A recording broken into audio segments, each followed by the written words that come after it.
افغان خلک هم اوبو لاندې اوبو تیرول غواړي. هغه وایي چې هر حالت کې د مونږ دپاره دلته سټیم وي او قانون نه مونږ ماورا یو ور زموږ رجسټریشن نه وي، نو چېرته داسې کېدی شي؟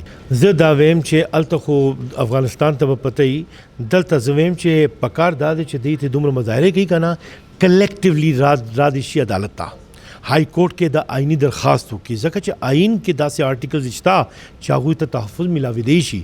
السلام علیکم کتونکو، جنید تورو یم، تاسو ګورئ خیبر پاینټ. دا وخت موږ سره سینیر قانوندان معظم بټ ایډوکیټ صاحب موجود دی، هغې سره به خبرې اترې کوو د افغان ریفیوجیز حوالې سره. سر ډېره مننه د وخت راغلو. سر که دا راته ووایې چې افغان کډوالو ته بار بار تاریخونه میلاویږي، کله ورته وي لاړ شي، کله ورته بیا د هغې تاریخونو چینج کېږي، کله بدماشي شي، کله نرمي شي. څه ګورې قانون څه وایي د دې باره کې؟ قانون خو بالکل واضح دی که نه، هغه همدا دی چې دی افغان سټیزنز دي لاړ دي شي افغانستان ته. یو خبره سو پورې چې د قانون خبره کوي هغه دا دی، تړونوال والا خبره کوي. نو اوس خو زموږ یو جوائنټ معاشره جوړ شوې ده، د هغې دپاره صحیح انداز سره قانون سازي پکار دی. نو هغه فیلډ کې شته نه. نو زموږ ګورنمنټ چې دي هغوی دا ګڼي چې بهتره دا ده چې دوی واپس لاړ شي، او کم خلک چې دا وایي چې نه پکار دی چې دوی ته ریګولرایزیشن ملاو شي، نو زموږ په آئین کې دا گنجایش شته.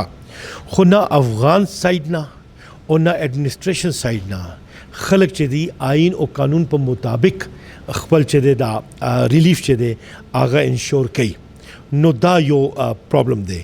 ایگزیکټیو سطح باندې چې دی هغه فیصلې چې دي هغه د ایگزیکټیو فیصلې دي او الته ویکیوم دی. صحیح طریقې سره افغانستان هم دا غواړي، د هغې کونسلیټ هم دا غواړي چې دا د سیاسي انداز سره دا فیصلې وشي او آئینی او قانوني نظم چې دی هغه ایکسپلویټ کوي نه، ایکسپلور کوي نه. نو زه ویم چې الته انفورسمنټ ګیپ دی. آئین او قانون کې دا گنجایش شته چې تاسو یو آرګومنټ ایوالو کوئ او یو ریلیف غواړئ، نو الته هغه گنجایش پیدا کېدی شي.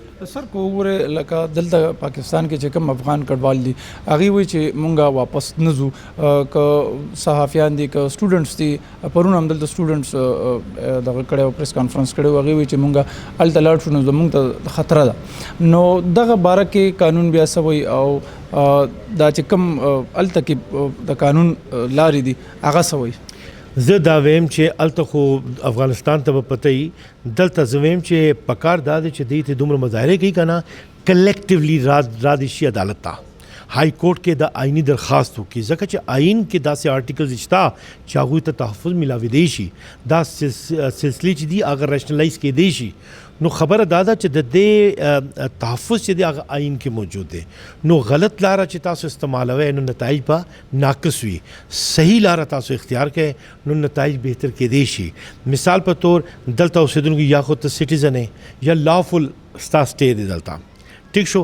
اوس دا زه ویم چې د دې سټې دلته ارریګولر دی، وایډ نه دی. نو ارریګولر سیس چې وي هغه ریګولرایز کېدی شي. د هغې دپاره انیبلنګ پروویژنز پکار دي. ما دې دپاره اول کې یعنی کم از کم 15 کال کېږي چې ما دې دپاره پټیشنز کړي وو.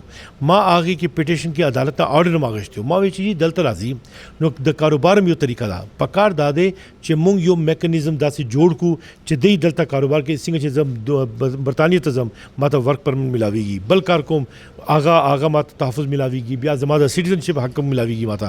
نو هغه لاره تاسو اختیار کړئ. زما په حق کې هغه پټیشنز هم فیصله شوي دي، خو هغه ویم که نه چې کم سټیک هولډرز چې دي هغوی مطلب هغه بوسو لاندې اوبو تیرول غواړي. افغان خلک هم بوسو لاندې اوبو تیرول غواړي. هغه وایي چې هر حالت کې د مونږ دپاره دلته سټیم وي او قانون نه مونږ ماورا یو ور زموږ رجسټریشن نه وي، نو چېرته داسې کېدی شي؟ انډیا ته لاړ شه، برطانیې ته لاړ شه، امریکا ته لاړ شه، ته یو ملک ته لاړ شه، اټلي کې لاړ شه. نو یو طریقه کار دی که نه، هغه طریقه کار دپاره به ځان جوړول غواړي، دوی هغه نه کوي. نو دا یو وګورو سر انټرنیشنل ادارې په دې افغان ریفیوجیز باندې ډېر کار کوي. انټرنیشنلی لا سوي سر د افغان ریفیوجیز یا د ایوری سټیزن چې کوم د ریفیوجیز دي د هغې باره کې سوي لا آف ریفیوجیز چې دی که نه هغوی د لاندې افغان خلک چې دي دا هغوی ته تحفظ نه ملاویږي. International law छे दा चे दुमरा पाते शोल या दुमरा माजी के मतलब यो तकरीबन तासो उस लस कालो वेले शे आगे ना पहला UN और बैनुल अक़वाम बाकायदा दे स्टे दा पारा आगा फंड कोलो कि भी तासो दा चे इंफ्रास्ट्रक्चर बंदे जो बोझ रादी लग्या दे नु मुफ्त तासर तावन को खैर दे दलता प्रे दे नु आगा वक्त इंटरनेशनल कंसर्नो नु दा सीजुना आगा चले दल उस आगा विड्रॉ शवे दे इंटरनेशनल फंडिंग तासो वे या इंटरनेशनल कंसर्न वाले आगा निश्ता पहला वो उस निश्ता हालात बदल दी नो तासो दे हालात पर मुताबिक तासो सिर्फ यो ला रहा द आइन और द कानून दे मल्क छे आगे के तासो ला रहे छे आगा जान लोबा से आगा के देशी खुद तासो कलेक्टिव विजडम सरा राश है नो दल तदा खबर